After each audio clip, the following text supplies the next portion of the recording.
Galates 6, 7. Ne vous y trompez pas. On ne se moque pas de Dieu. Ce qu'un homme aura semé, il le moissonnera aussi. Tu le moissonneras aussi. Dis à quelqu'un, il faut donner. 2 Corinthiens chapitre 9, verset 6. Sachez-le, dis à quelqu'un, il faut le savoir. Sachez-le, celui qui sème peu, moissonnera. Celui qui donne peu, moissonnera peu. Celui qui sème peu, moissonnera peu. Et celui qui sème abondamment, moissonnera abondamment. Dieu est un Dieu qui donne. Jean chapitre 3, verset 16. Jean 3, 16. Qu'est-ce que la Bible dit dans Jean 3, 16? Car Dieu a tant aimé le monde qu'il a... Il a fait quoi? Il a donné. Amen. Il a donné. Il a donné peu? Non, est-ce qu'il a donné peu? Mais non, il a donné tout. Et la Bible dit que car Dieu a tant aimé le monde qu'il a donné son unique, son fils unique. Donc il a tout donné. Et est-ce qu'il a perdu? Non, parce que c'est la loi de la semence et de la récolte. Comprends une chose, Dieu le Père a donné le Fils. Il a semé le Fils. Il avait un seul, unique. La Bible dit un unique. Aujourd'hui, il a récolté combien? Aujourd'hui, il a récolté combien de fils? Combien de filles? Amen. C'est une loi. Alléluia. Je passe au 3e point, parce que ce n'était pas les 2 premiers pour lesquels je voulais revenir particulièrement. 3e bon système de pensée concernant l'argent. C'est l'épargne, dis avec moi l'épargne, et la sage planification des choses. Amen. Oui, c'est un bon système de pensée qui vient de la Bible, qui vient de la pensée de Dieu. L'épargne et la sage planification des choses. Amen. La planification des choses. Luc chapitre 14, versets 28 à 30. Jésus parle et Jésus dit, il pose la question. Jésus dit, car lequel de vous, s'il veut bâtir une tour, ne s'assied d'abord pour calculer la dépense et voir s'il a de quoi la terminer, de peur qu'après avoir posé les fondements, il ne puisse l'achever et que tous ceux qui le verront ne se mettent à le railler en disant, cet homme a commencé à bâtir et il n'a pu achever. Amen. Ou aïe aïe aïe. Alléluia. Quand tu commences quelque chose, Dieu dit que la fin d'une chose vaut mieux que son commencement. Amen. C'est-à-dire qu'avant de rentrer tête baissée, tu dois d'abord dérouler le film. Amen. Oui, tu dois déjà voir la fin et puis après tu vois le chemin que tu peux suivre. Quelqu'un me suit ou bien? Ah oui. Jésus dit, avant de rentrer dans un projet d'envergure, parce qu'une tour, construire une tour, c'est un projet d'envergure, surtout à l'époque. Hein? C'est un projet d'envergure. Jésus dit, il faut d'abord appliquer la sagesse. Tu t'assieds, tu vois le contexte, tu vois, est-ce que tu vois les coûts, tu vois le prix, est-ce que tu as de quoi commencer et de quoi financer jusqu'au bout? Parce que si tu rentres tête baissée en te disant ça va aller, les gens risquent de se moquer de toi. Pourquoi? Parce que tu n'auras pas avancé du tout. Oui ou non? S'il te plaît, aide-moi, parce que ton voisin, on dirait qu'il t'écoute plus que moi. Dis à ton voisin, apprends à planifier les choses. Dis-lui, s'il te plaît, j'insiste, apprends à planifier les choses. Amen. Dieu n'est pas contre la planification. Dieu n'est pas contre la planification. Alléluia. Et je ne sais pas pourquoi, mais le Seigneur m'a poussé à creuser un point. Et c'est ça que j'aimerais développer aussi. N'attendez pas trop, bien-aimés. Je parle à tout le monde. Hein. Ce n'est pas la peine de dire « Ah oui, non, mais moi, ça ne me concerne pas. » Tôt ou tard, ça va te concerner. N'attendez pas trop pour préparer votre héritage et votre succession. Ouais. Bien-aimé, tôt ou tard, tu vas partir. Tôt ou tard, nous tous, on va partir. Le corps que nous avons va retourner à la poussière. Et nous qui sommes enfants de Dieu, nous allons retourner auprès du Père. Amen. Alléluia. Tôt ou tard, nous allons partir. Mais ne laissez pas, bien-aimés, ne laissez pas le chaos derrière vous. Ne laissez pas le chaos derrière vous. C'est incroyable de voir comment une famille, excusez-moi, peut-être que vous n'avez pas vu ça. Si vous n'avez pas vu ça, gloire à Dieu. Mais sachez que ça existe. C'est terrible de voir comment des familles, après que le patriarche soit parti, ou quand la maman est partie, quand le patriarche est parti, le père est parti, la famille qui semblait unie, ça devient des requins. Ça devient des loups. Les oncles sont capables. C'est comme dans la... Parfois, je regarde les reportages, les documentaires animaliers. Ah! Mais quand on dit la jungle, c'est la jungle. Hein. Quand on dit c'est-à-dire que c'est incroyable. C'est-à-dire que l'animal est capable de manger, de dévorer. Non, mais c'est pas possible. Celui qui est dans sa filiation serait son neveu ou sa nièce. Il est capable de manger. Parce qu'il a faim. Il va manger le petit animal. Et ce sont des comportements qu'on retrouve parfois. Gloire à Dieu quand ça se passe bien dans une famille. Mais la plupart du temps, plusieurs cas ne sont pas du tout comme ça. Les frères et les sœurs se déchirent. Ils se dévorent. C'est incroyable. C'est incroyable. Les enfants des mêmes parents, de même père, ou bien la même mère, ou bien des enfants de la même famille, ils commencent à se dévorer, à se battre. Parfois même à en venir aux mains. Il y en a même, ils mettent leur neveu, leur nièce dehors. C'est la maison de mon frère. Allez. Mais ceux que tu mets dehors, ce sont les enfants de ton frère. Celle que tu mets dehors, c'est la femme, c'était l'épouse de ton frère. Dehors, je reprends ma maison. Hé! Ah, tu n'as pas vu ça, hein? En tout cas, si tu n'as pas vu ça, bénis Dieu seulement. Bénis Dieu. Les gens vont se battre pour une petite parcelle, une petite parcelle de 400 mètres carrés. Ils sont prêts à se déchirer. Psaume 90, verset 12. Tu es calme. C'est comme si toi, tu t'apprêtais à mener un combat aussi de ce genre. C'est bizarre. Ouais, j'ai l'impression qu'il y en a qui, tu vois, ils s'apprêtent juste. Je me fortifie dans le Seigneur. Psaume 90, verset 12. Regardez ce que Dieu dit. Enseigne-nous à bien compter nos jours, afin que nous appliquions notre cœur à la sagesse. Amen. Dis à quelqu'un, apprends à compter tes jours. Ouais, apprends à compter tes jours, mon frère. Apprends à compter tes jours. Il faut apprendre à compter tes jours. La Bible dit que quand tu apprends à compter tes jours, tu vois, non? Ça te pousse à appliquer ton cœur à la sagesse. Oui. Sois sage. Sois sage. C'est bizarre. Dieu fait les choses avec ça. Il y a tellement de sagesse. Tellement de sagesse dans les choses que Dieu fait. Vous savez qu'à 40 ans, c'est quand j'ai eu 40 ans, il y a quelques temps là, quelques années, quand j'ai eu 40 ans, que c'est bizarre.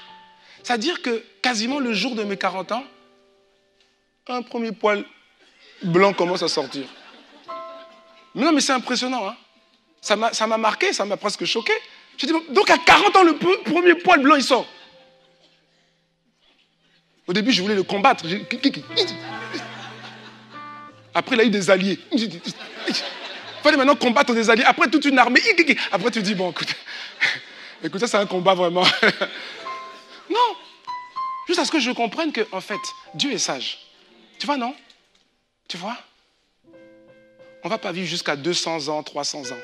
Ça, c'était les gens de Genèse avec les Adam et les autres. Non.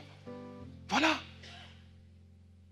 C'est-à-dire que si tu vis 80, 90, 100, jusqu'à 120, les bornes, enfin, l'ordre de grandeur que Dieu a donné, c'est 120.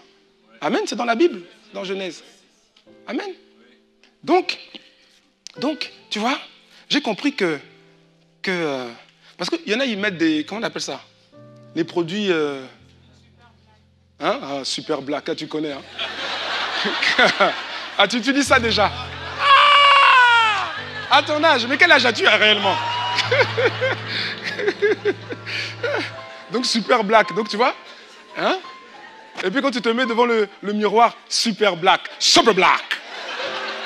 Hein, mon ami, c'est une illusion. Tu vois, non? Dieu permet ça pour te rappeler que, écoute, il faut que tu comptes tes jours. Oui, oui, il faut que tu comptes tes jours. Je te mets un repère visuel pour que, pour que chaque matin tu comprennes que tu n'as plus le temps d'aller perdre de l'énergie dans les histoires de murmures, de critiques, de combats inutiles, toutes ces bêtises-là. Tu dois maintenant te concentrer parce que le temps passe. Amen. Parce que le temps passe. Alléluia. Donc voilà, je les laisse. Je les laisse. C'est un repère visuel. Ils n'ont pas encore atteint les cheveux, donc là, ça va. Alléluia. Bien-aimés, nous devons toujours préparer notre succession. On doit toujours préparer sa succession. On doit toujours. Avant de partir, Jésus a dit, il n'a pas laissé les disciples comme ça. Jésus a annoncé ce qui allait arriver. Jésus leur a dit, il est avantageux pour vous que je m'en aille. Quand je m'en serai allé, qu'est-ce que je vais faire? Je vais vous envoyer le Saint-Esprit. Amen. Et il vous enseignera toutes choses, il vous rappellera les choses que je vous ai enseignées et il vous enseignera toutes choses. On doit toujours préparer sa succession. Il faut tout régler avant son départ. Car rien ne dit que ça se passera bien sinon. Et c'est souvent le calme. Ça semble être le calme, mais c'est souvent le calme avant la tempête. Et après, ce sont des déchirures parfois, des déchirures familiales, des combats fratricides, par avocats interposés parfois, ou bien même par sorciers interposés parfois. Oui, vous rigolez, mais c'est la vérité. Parfois, c'est par avocat interposé, parfois c'est par sorcier interposé. Dis à quelqu'un, sois sage. Regardons le cas d'Abraham. Regardons le cas d'Abraham. Ah, Seigneur, fais grâce. Regardons le cas d'Abraham. Abraham, regardez, Abraham avait conscience que sa famille était segmentée. Oui ou non? Hein, ou en tout cas composée de diverses composantes, composée de diverses parties distinctes, qui formaient un seul ensemble. Mais cet ensemble, en fait, il reposait uniquement sur sa présence à lui. Oui ou non? Non, oui ou non? Hein? Isaac, le fils d'Abraham et de Sarah, il y avait Ishmaël, de Hagar, il y avait d'autres concubines, d'autres... Voilà. Alléluia. Voilà. Il y avait une entente familiale, en fait, qui ne reposait pas sur grand-chose.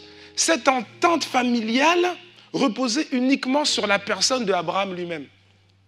Mais il savait que le jour où il partait, il avait discerné que sa famille ne survivrait pas à ça.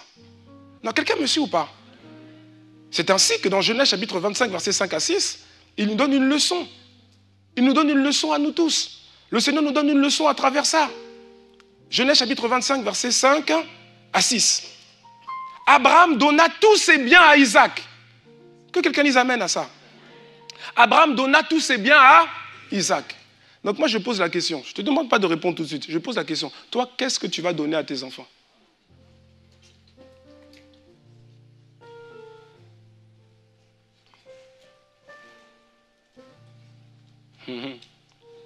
J'ai quelques mèches et puis quelques chaussures.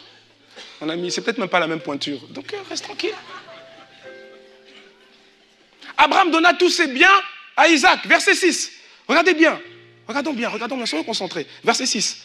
Abraham fit des dons aux fils de ses concubines. Amen. Amen. Ce sont ses autres enfants. Abraham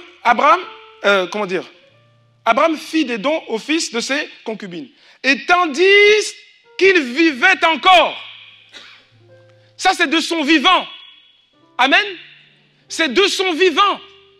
Il n'a pas attendu de toute façon, quand tu es parti, tu es parti. Il n'a pas attendu de partir. De son vivant, la Bible dit, tandis qu'il vivait encore, il les envoya loin de son fils Isaac, du côté de l'Orient, dans le pays d'Orient. Qu'est-ce qu'il était en train de faire? Il était en train d'éviter des histoires et une guerre fratricide. Donc, de son vivant, il pose déjà les choses. Il n'y a pas à discuter. Il dit déjà, ça là, c'est pour Isaac. Vous voyez, non? ça, c'est pour Isaac. Ça, toi, fils de concubine, toi, tu as ça. Toi, tu as ça. Toi, tu as ça. Toi, tu as ça. Maintenant, vous tous là, vous allez là-bas. Et ça, c'est de son vivant. Mon ami, c'était... Tu peux dire c'est choquant ou quoi, peu importe. Lui, c'est ça qu'il devait faire pour pas que sa famille implose. Amen.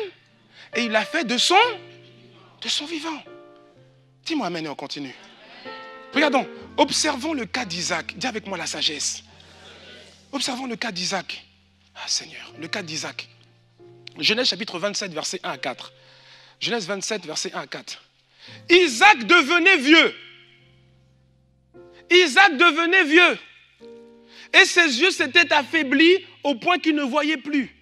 Alors, dis avec moi alors. Oui, alors, ça veut dire que c'est une réaction de conséquence. C'est une conséquence. C'est-à-dire que ce qu'on vient de lire a amené ce alors. Isaac, sachant qu'il devenait vieux et qu'il commençait à ne plus bien voir, sachant qu'il devenait vieux, qu'est-ce que Isaac a fait? Il a entrepris quelque chose. Isaac devenait vieux, alors il appela Ésaü, son fils aîné. Et lui dit, mon fils. Et il lui répondit, me voici. Isaac dit, voici donc, je suis vieux. Je ne connais pas le jour de ma mort. Dis à quelqu'un, toi tu le connais? Il dit, je suis vieux, je ne connais pas le jour de ma mort. Et verset 3, il dit, maintenant donc, maintenant. Il n'a pas attendu trop. Maintenant, comme il n'a pas fait ça à 25 ans ou à 41 ans. Ok, il a laissé passer un peu des années. Mais à un moment donné, il sent que là, le discernement, la sagesse, il faut qu'il règle les choses. Si tu me suis, dis-moi amen. Verset 3, maintenant donc, je te prie, prends tes armes, ton carquois et ton arc, va dans les champs et chasse-moi du gibier. Fais-moi un mets comme j'aime et apporte-le-moi à manger, afin que mon âme te bénisse avant que je meure. Oh oh. Fais-moi du bien afin que mon âme te bénisse avant que je meure. Oh. Bien-aimé, dis à quelqu'un la sagesse. Bien-aimé. Il y a des choses très importantes qui doivent être faites avant de partir. Et il ne faut pas les sous-estimer. Isaac était conscient qu'il ne pouvait pas quitter la terre sans avoir libéré les paroles de bénédiction dans ses enfants. Bien-aimé, il faut bénir ses enfants avant de quitter la terre. C'est trop important. Et ça a été une préoccupation d'Isaac. Et cela à juste titre. Ça a été une préoccupation d'Isaac. Mon frère, ma soeur, je ne suis pas en train de dire que le Seigneur va te rappeler là tout de suite ou bientôt. Je suis en train de dire simplement que le Seigneur est en train de nous interpeller. Amen? Non, non. À un moment donné, même si tes enfants ont grandi, ils ont quitté la maison, ils ont construit, ils ont bâti leur foyer, même s'ils habitent dans différents pays, hein, à un moment donné, tu dois sentir les temps et les circonstances. Ah ouais? Tu dois les rassembler tous. Tu dois les rassembler tous. Je dis, tu dois les rassembler tous. Et tu dois les bénir. Tu dois leur parler selon ce que le Saint-Esprit mettra dans ton cœur à leur dire. Regardons le cas de Jacob. Ce principe, Jacob l'avait très bien compris. Et c'est pourquoi il a fait appeler tous ses enfants, tous ses fils avant de mourir. Genèse chapitre 49, verset 1 à 2. Quelqu'un me suit toujours? Genèse, verset 49, verset 1 à 2. Jacob appela ses fils et dit, assemblez-vous et je vous annoncerai ce qui vous arrivera dans la suite des temps. Rassemblez-vous et écoutez, fils de Jacob, écoutez Israël, votre père. Amen. Et ensuite, il a commencé à prophétiser, à parler sur la vie de chacun de ses enfants, sur la vie de chacun de ses fils. Ruben, Siméon, Lévi, les Zabulon, les Nephtali, les Isaacar, tout ça là. Amen. Regardez le verset 28. Verset 28. Verset 28. Verset 28, il est béni et il leur donne des instructions, ces dernières instructions. Verset 28, il dit, ce sont là tous ceux qui forment les 12 tribus d'Israël, et c'est là ce que leur dit leur Père en les bénissant. Il les bénit, chacun selon sa bénédiction. Verset 29, puis, là on parle de Isaac, donc puis de Jacob, puis Jacob leur donna cet ordre. Je vais être recueilli auprès de mon peuple. Enterrez-moi avec mes pères dans la caverne qui est au champ d'Éphron, le Hétien.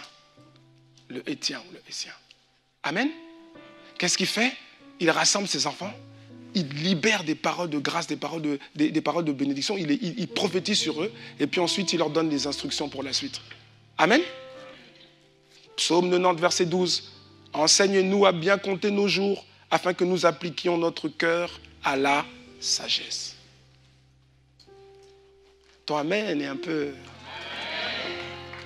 Alléluia. Est-ce que ça va? Et on a parlé de l'épargne aussi, n'est-ce pas? Le troisième bon système de pensée, c'est l'épargne et la sage planification des choses. L'épargne. On en a parlé. On a parlé de la deuxième dîme. Vous vous rappelez la deuxième dîme, non? Oui, oui. Quelqu'un était choqué la semaine dernière. Mais j'invente rien. Il n'y a pas qu'une seule dîme, il y a 2 dîmes. La première dîme, c'est le premier dixième que tu amènes, que tu apportes, il ne t'appartient pas. Dis-moi amen. Voilà, Dieu n'a pas dit que c'était à toi, ça ne t'appartient pas. Tu es enfant de Dieu, tu es citoyen du royaume, tu apportes cette dîme, la dîme, tu l'apportes à la maison du trésor, la maison où tu es nourri. Il dit afin qu'il y ait de la nourriture dans ma maison. C'est-à-dire dans ton église, à l'église locale, afin que l'église locale puisse continuer à faire son œuvre et ses activités, à gagner des âmes et à transformer des vies. Mais il parle aussi, on ne va pas le relire, tu peux reprendre juste le texte qui est dans Deutéronome chapitre 14, Deutéronome chapitre 14, à partir du verset 22 au verset 29, et Dieu est en train de parler aux enfants d'Israël, il est en train de leur dire qu'il y a une deuxième dîme. Il dit en substance, vous allez aussi retirer de vos revenus une deuxième dîme. C'est-à-dire 10 autres % de vos revenus, vous allez les retirer. Et ça, vous allez les prendre et vous allez les mettre de côté. Vous n'allez pas les toucher. Vous n'allez pas toucher à ça. Vous allez mettre ça de côté. Vous allez épargner ça de côté. Pendant une période de 3 ans, vous ne touchez à rien. Vous mettez, pendant une période de 3 ans, vous ne touchez à rien. Et après, il dit, on va prendre quand même le verset 28. Le verset 28, il dit, au bout de 3 ans, tu sortiras toute la dîme de tes produits pendant la 3e année. C'est-à-dire l'amas de toutes ces dîmes pendant 3 ans. Quelqu'un me suit ou pas? Il dit, tu sortiras au bout de 3 ans toute la dîme de tes produits pendant la 3e année et tu la déposeras où? À l'église. Au temple. Non, tu la déposeras où? Dans tes portes. Il est en train de dire, tu vois, cette deuxième dîme-là, c'est pour toi. C'est pour toi, tes enfants, ta famille, ce que tu aimes. Il était en train, à travers la loi de Moïse, de donner des instructions claires aux enfants d'Israël afin qu'ils développent la culture de l'épargne. Et comme c'était ancré dans la loi, c'est obligatoire pour eux. C'était obligatoire pour eux. Et jusqu'à présent encore, les enfants d'Israël, partout où ils sont sur la terre, ils appliquent ce principe. Nous, on n'est pas sous la loi. Que quelqu'un dise amen à ça. Mais rappelez-vous toujours que derrière la loi, il y a les principes immuables de Dieu. Alléluia. Il y a les principes qui sont là.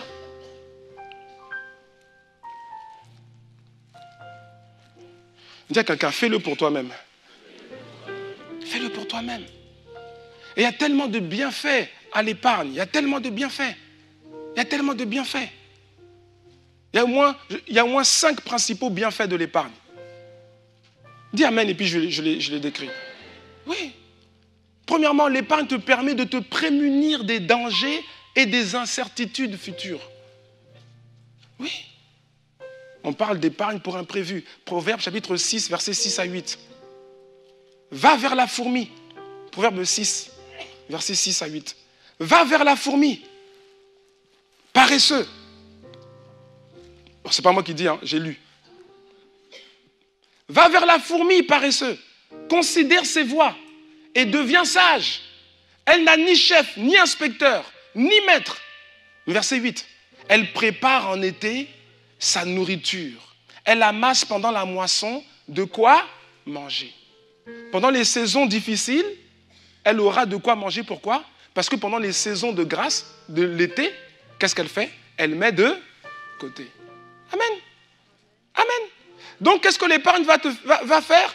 Quel est le premier bienfait de l'épargne? C'est que l'épargne va te prémunir des dangers et des incertitudes futures.